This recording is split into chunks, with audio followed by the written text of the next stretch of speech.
পায়ে হাইটা যায় 17 কিলোমিটার রাস্তা পায়ে হাইটা যায় 1.5 দিন পরে খাবার খাইছি।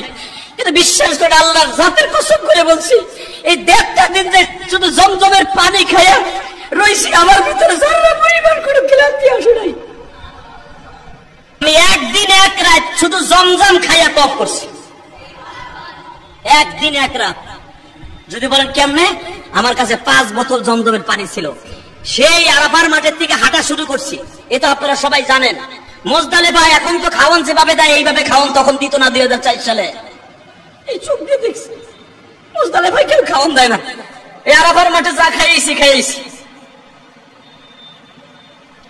মুজদালিফা আরাফাতে খাইয়েছি। সেই দুপুরে হাঁটা শুরু করছি, আসতে ভিড়ের মধ্যে আসতে আসতে বাইজা গেছে রাত 11টা। কিচ্ছু খাই নাই, শুধু জমজমের পানি খাইছি। পরের দিন শয়তানদের পাথর মাইরা তাবুতে চলে আইছি। তাবুতে মনে করছি খামো, তাবুতে কিচ্ছু নাই, তাবুতে কিচ্ছু নাই। ওই দিন গেছে, রাত গেছে। পরের দিন শয়তানদের আবার পাথর মাইরা, ছোট মাইরা শয়তানদের মাইরা মদ খাইছে, তারপরে খাইছে। এখন যেরকম গাড়ি আছে এভেলেবেল গাড়ি ছিল না তখন। পায়ে হাইটা যায় 17 কিলোমিটার রাস্তা পায়ে হাইটা যায় 1.5 দিন পরে খাবার খাইছি। কিন্তু বিশ্বাস করে আল্লাহর জাতের কসম করে বলছি, এই 1.5টা দিন যে শুধু জমজমের পানি খাইয়া রইছি, আমার ভিতরে যারা পরিমাণ কোনো ক্লান্তি আসে নাই। আমি আল্লাহর কোরআন এবং তাফসীরের মুমাসসাল্লাহ ভাবে মিলাইছি যে জমজমে শুধু পানির তৃষ্ণা মিটায় না, খাবারের তৃষ্ণাও মিটায়। এটা আমি আমার দিক দিয়ে বললাম, আল্লাহর কসম করে বলছি। এই 1.5টা দিন যে আমি খাইলাম না, কিছু করলাম না, একটু ক্লান্ত হয় নাই, একটু দুর্বল হয় নাই, ক্ষুধাও লাগে নাই। মা হাজেরা তো যখন জমজমের প্রথম কুয়া হয় তখন তার গাছ ছিল না। জমজম আবিষ্কার হওয়ার পরে মা হাজেরা 1 গিলাস পানি একটা পাথর রাইখা দিছে, এর ভিতরে কাকে একটা খেজুরি বিছাইনা দিছে, আর একটা পাথর দিয়ে চাপা দিয়ে 1 লোটা পানি ঢেলে দিছে। 1 সপ্তাহ পরে খেজুর গাছ হইয়া, খাজুর পাইকা, আপেল পাইকা, টমেটোর পাইকা, কদু গাছ হইয়া, লাউ হইয়া, লাউর পাতা হইয়া আল্লাহ হাজেরার সামনে প্রেজেন্ট করছে। কিন্তু পানি হওয়ার আগে তো আর কোনো গাছ হয় নাই। গাছ হতে হলে সেখানে পানি লাগবে।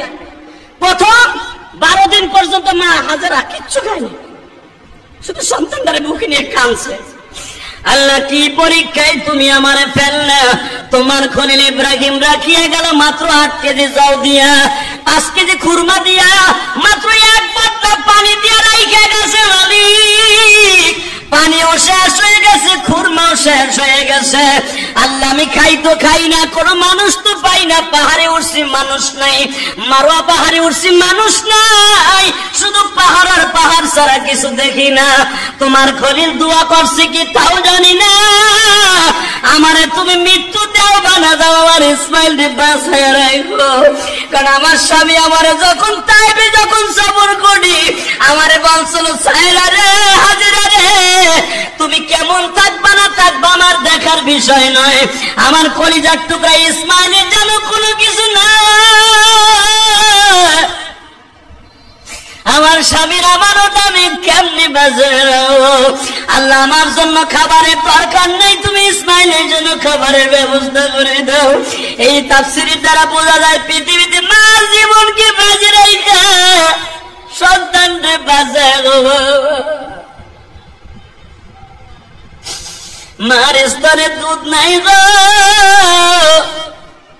হাজেরার শরীরে পানি উড়াই, পানি না থাকলে দুধ আসে কোত্থেকে? ইসমাইলের গালের মধ্যে স্থানটা যখন দেয় জিব্বা দিয়া ধাক্কা দিয়া সরাই দিয়া বলে মা তোমার স্তরে দুধ নাই গো মা।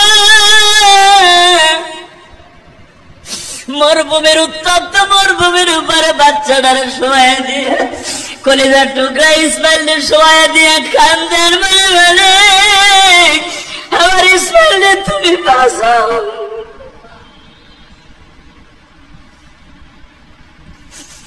সারাটা দিন একটা কাপড় মাথায় দিয়ে শুধু বলি লাব্বাইক আল্লাহুম্মা লাব্বাইক, বলেন লাব্বাইক আল্লাহুম্মা লাব্বাইক লা শারীকা লাক লাব্বাইক ইন্নাল হামদা ওয়ান নি'মাতা লাকা ওয়াল মুলক লা শারীকা লাক।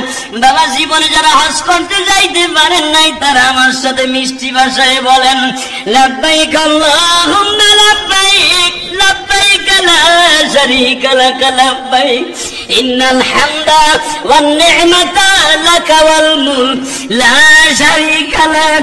আমার মা, তোমার মা হাজেরা কান্দে, আল্লাহর চোখের পানি, আমার হাজেরার চোখের পানি, আমার মওলার দুনিয়ায় বাবা ঢেউ শুরু হয়ে গেছে।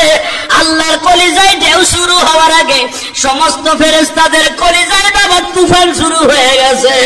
আল্লাহ তুমি দেখো, একটা মহিলা হাজার হাজার মাইলের মধ্যে কোনো বাড়ি নাই, ঘর নাই। আল্লাহ শুধু মরুভূমির মধ্যে মহিলাটা কেমনে বাঁচবে? দেখো, একবার সাফায় যায় আর একবার মারওয়ায় যায়, জোরে জোরে চিল্লায় আর বলে, তোমরা কি কেউ আছো? আমার সামনের পুতুলটারে বাজায়, তোমরা কি কেউ আছো? আমার এক বদ্রি পানি দিবা। এতদিন হয়ে গেল আমি গোসলটাও করতে পারি না। আল্লাহ, তুমি যদি একটু বৃষ্টি দিতা, তাও আমি বৃষ্টির পানি জমা করতাম। তুমি কি আমার পরে এতই বেজার হয়ে গেল? একটু বৃষ্টি পর্যন্ত দেও না। বাজানরে দেখবেন, এই জন্য মিনা মুজদালিফা আরাফায় অধিকাংশ সময় বৃষ্টি হয়। বৃষ্টি হল আল্লাহর রহমত, আল্লাহর কুদরতি রহমতি বরকতি পানি নাজিল হয়। মা হাজেরা চিল্লায় আর দৌড়ায়, কাজ হয় না। হঠাৎ করে দেখে জম জম করে পানি বের হচ্ছে। জমজম মানে তুফান, ফিলকি দিয়া, ফোয়ারা দিয়া, ফিলকি দিয়া পানি বের হচ্ছে। হাজেরা দৌড়ে আসলেন, সন্তানটা টান দিয়ে বুকে চুমা দিয়ে কয়, এই পানির তোর সিলাই হয়েছে, এই পানি তোর বরকত। তাড়াতাড়ি মা হাজারা বাদ দিয়ে দিলেন। যদি না বাদ দিতেন, মুফাসসিররা লেখেন, সারা পৃথিবীতে জমজম চলে যাইত, পাহাড় পর্বত কুলাইতো না, পুরো মক্কা নগরী ভরে যাইত। মা হাজারা বলে ফেলেন, জম জম মানে থাইকে না, উস্কুত, থাইমা যা। জম জম এটা কিন্তু আরবি শব্দ না, এটা হলো সুরিয়ানি ভাষা।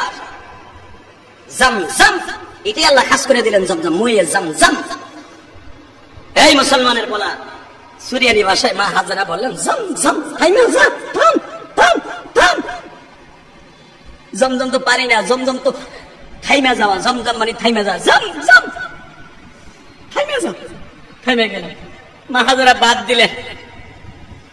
যেই বাহ কেমন পর্যন্ত এভাবেই আছে, যদিও সংস্কার হয়েছে, মা হাজারার বাত এখনো আছে, মাটির নিচে এখনো আছে।